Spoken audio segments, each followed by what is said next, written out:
Alright, so this video is going to be about center of mass. So we're going to start off with just some basic physics problems about center of mass, and then we're going to use the calculus to set up a calculation to find the center of mass for oddly shaped objects, in the same way that we used an integral to find the area of an oddly shaped object.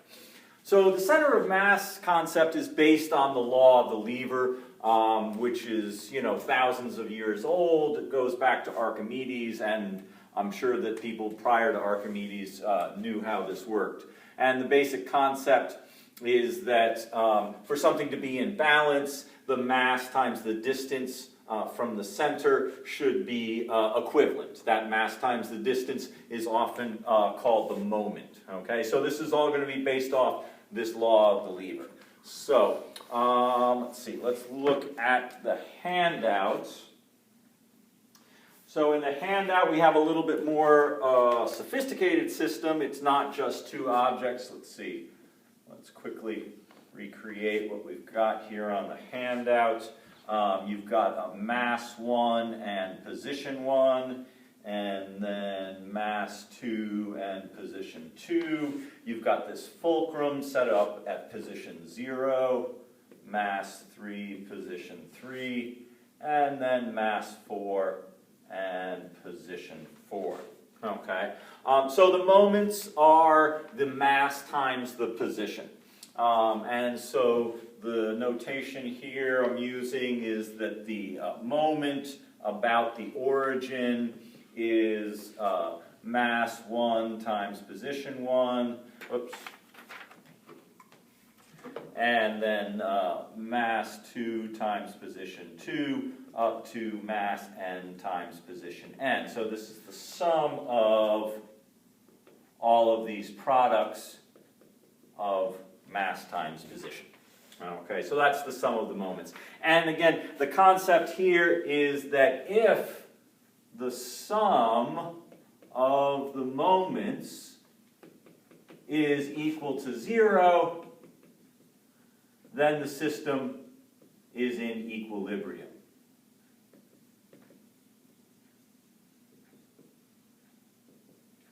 In other words, it will balance. Okay? All right. So here's the thing. If the system is not in equilibrium, then we can move the fulcrum someplace to where it will be in equilibrium. That's the key to finding the center of mass here, right? Is that what we want to do here is, let's say we've got this system, right, where the moments are all summed up here, and let's say they're not equal to 0. Well, then the idea is that we can shift that fulcrum somewhere, and in doing that, all of those positions will change by the distance that we move the fulcrum. So the idea here is that we want to take this sum of all these moments, but we want to shift it to this new, we want to move that fulcrum from position 0 to this new position that we call x bar, and that's going to be the position that puts the system in equilibrium and makes it equal to 0. Okay? So, if we want to solve for this x bar position, let's see, I'm going to both distribute and separate the sum. So this is going to be the sum mi times xi, and then minus the sum mi times x bar. And notice that the x bar doesn't have any i's in it, and that's what's going to allow us to pull that x bar out. Oh, that's going to be m.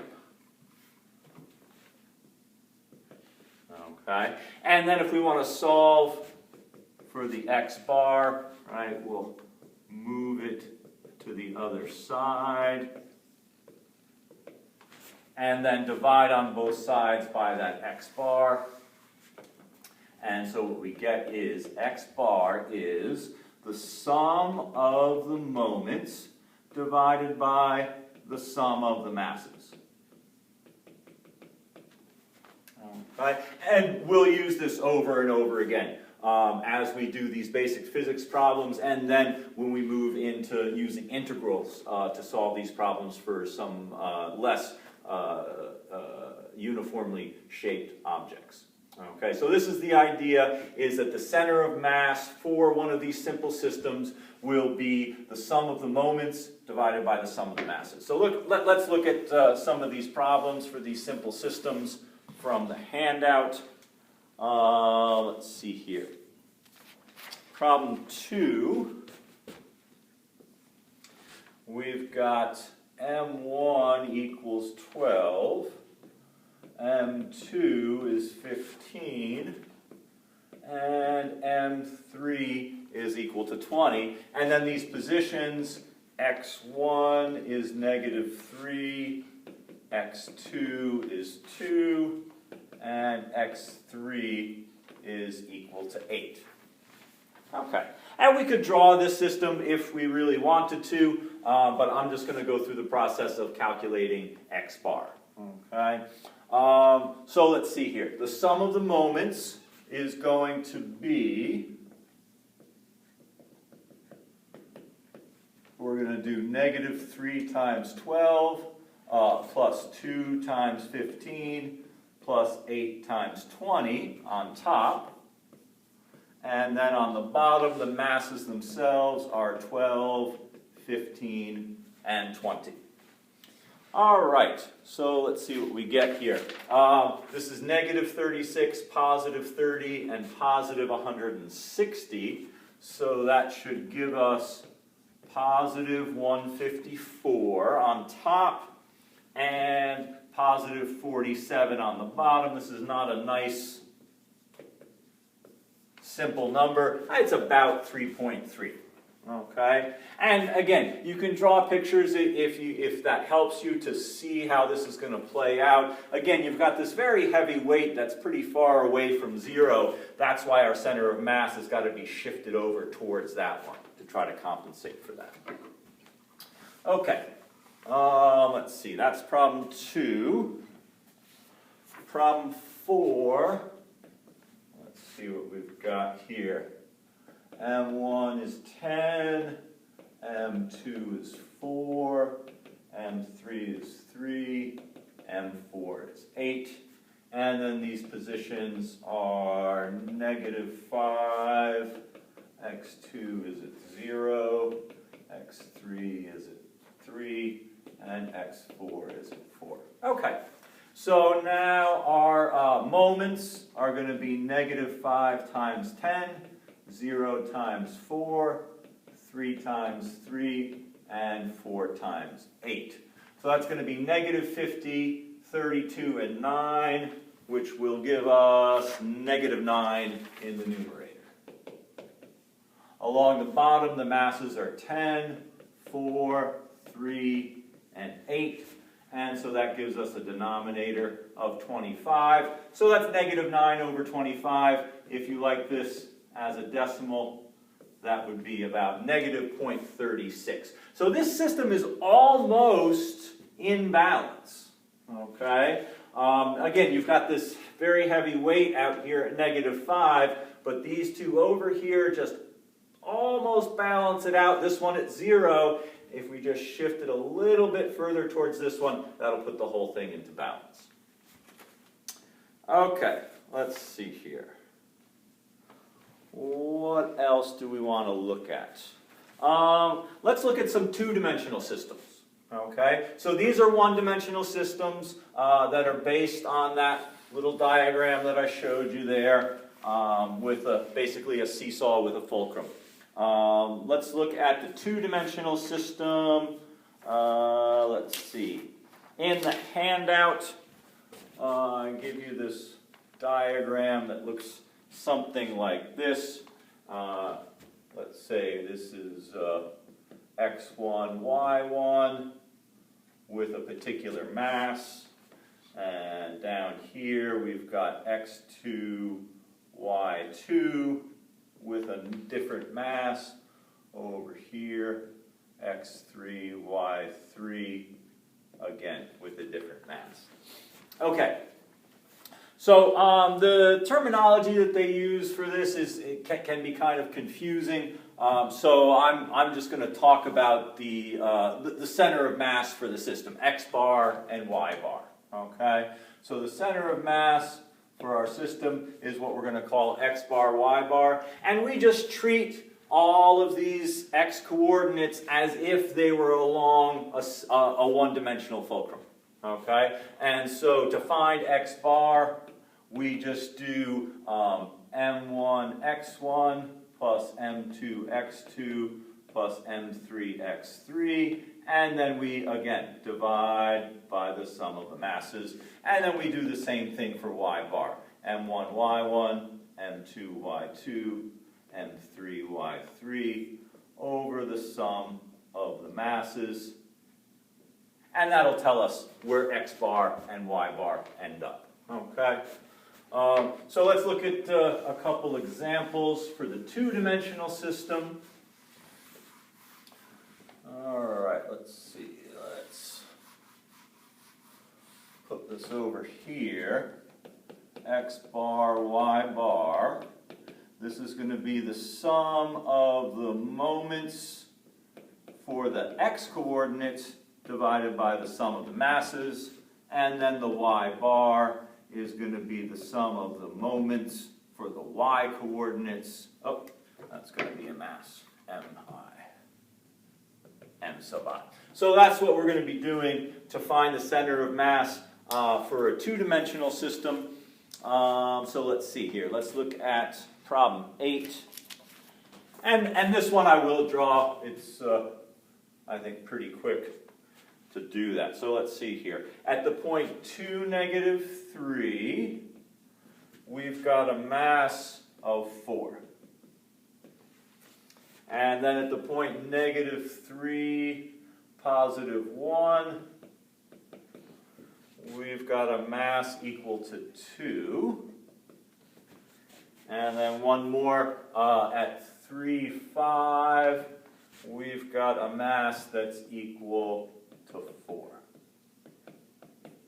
Okay, so there it is. And so if we have this scenario and we want to know, where is the center of mass on this two-dimensional system that will cause this to balance, if we want to hold it on our finger like that, let's make the calculation. So x bar, let's say we do 2 times 4, and then over here it'll be 2 times -3, and then here 4 times 3. And then on the bottom we want to add up the masses, 4 plus 2 plus 4. Okay, so on top this is 8 minus 6 is 2 plus 12 should be 14. And this is 8 plus 2 is 10. So our x coordinate is going to be about 1.4, or exactly 1.4. All right. Y bar, let's see here. That's going to be -3 times 4. Over here, 1 times 2. And here, 5 times 4. And then our denominator is the same, 4 plus 2 plus 4. All right, so let's see here. This is 20 minus 12 is 8, plus 2 is 10. And so our y coordinate should be 1. So the center of mass for this system should be at the point where x is 1.4 and y is 1. And that seems pretty reasonable, right? This is one of the heavier masses, and it's pretty far away, so it seems to make sense that our center of mass should be pushed towards that weight. Okay. All right. Let's see. That was problem 8.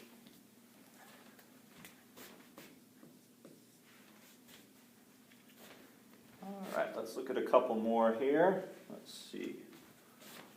Let's do problem 10.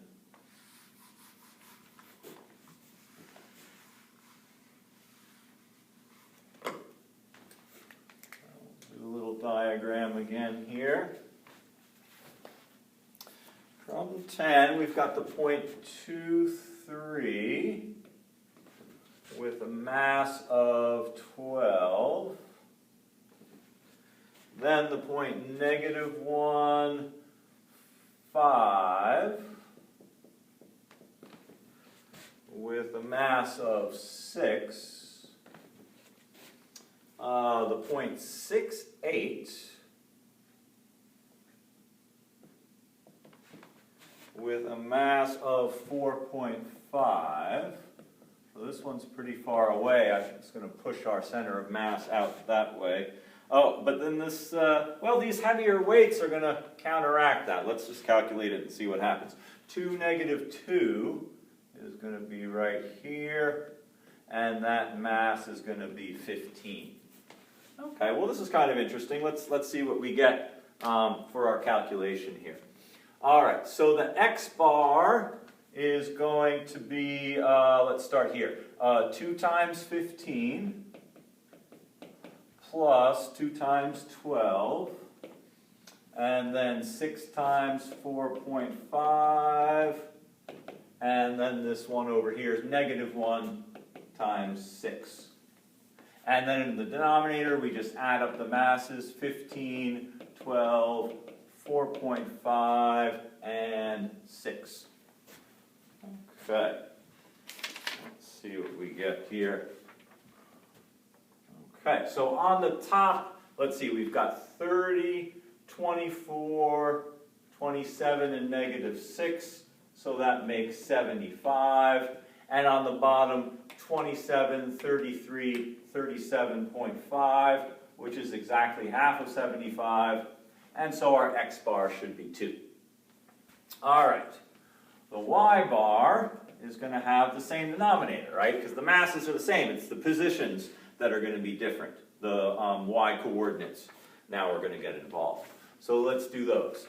This will be -2 times 15. And then 3 times 12.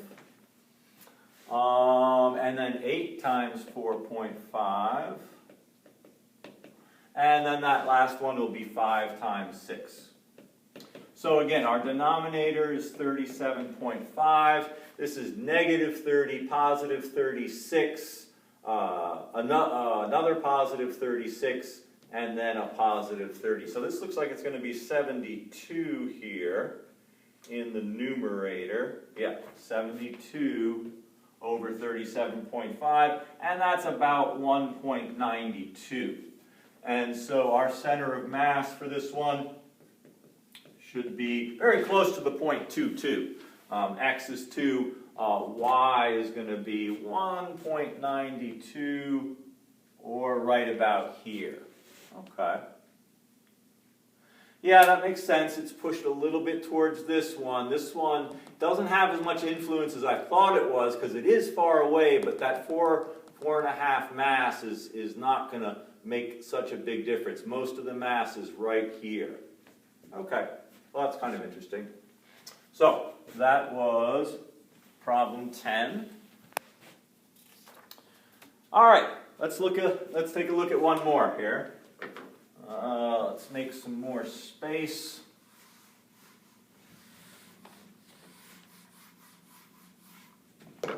And see what we get here. So, problem 12. Okay, -2, -3, with a mass of 3, 5, 5, and that has a mass of 4, 7, 1, and that has a mass of 2, 0, 0 has a mass of 1, and -3, 0 has a mass of 6. Okay, so let's see what we get here. So x bar is going to be -3 times 6, and then 1 times 0, and then -2 times 3, 7 times 2, and then 5 times 4. And then in the denominator, the masses are 4, 2, 1, and then 3 and 6. And let's see here, what is that? 10, 15, 16. So our denominator is going to be 16. Let's see here. In the numerator, we've got what? We've got negative 18, 0, negative 6, 14, and 20. And so that should give us 10, right? Let's see. 34 minus 24. Yeah, 10. So this is 5/8, and if you like decimals, that's 0.625 for x bar. Let's see. Does it make sense that that's going to be so close to the origin? Yeah, these are kind of far away, but notice how they're, you know, your total mass over here is 6, your total mass over here is 9. So it makes sense that our center of mass needs to be closer to the heavier pieces. That's one of the things I like about these problems is that you can get some sense of whether or not your answer is correct. Okay, let's see. The y bars, we're going to have, let's see, 0 times 6, and then negative 3 times 3, and then 1 times 0, 1 times 2, and 5 times 4. And then our denominator is going to be the same. It's going to be 16. Wow, that is a sloppy 16. Let's try again. There we go. Okay, so in the numerator, these are both 0. Here we've got 22 minus 9. That should be 13. 13/16 doesn't reduce. And again, if you like decimals, it's 0.8125. So 5/8 and 13/16. Let's see, where does that come up here? 5/8 and 13/16. Yeah, it makes sense that it needs to be over here, right? Because it's influenced by these heavier masses than these over here. Okay. All right, so that's it for the first half of this handout. I'll have a quiz that's based on these problems. So I just want to make sure everybody's got a good sense of how this is all working before we move into doing the integrals with the graphs. So that'll be the next video, and I will see you then.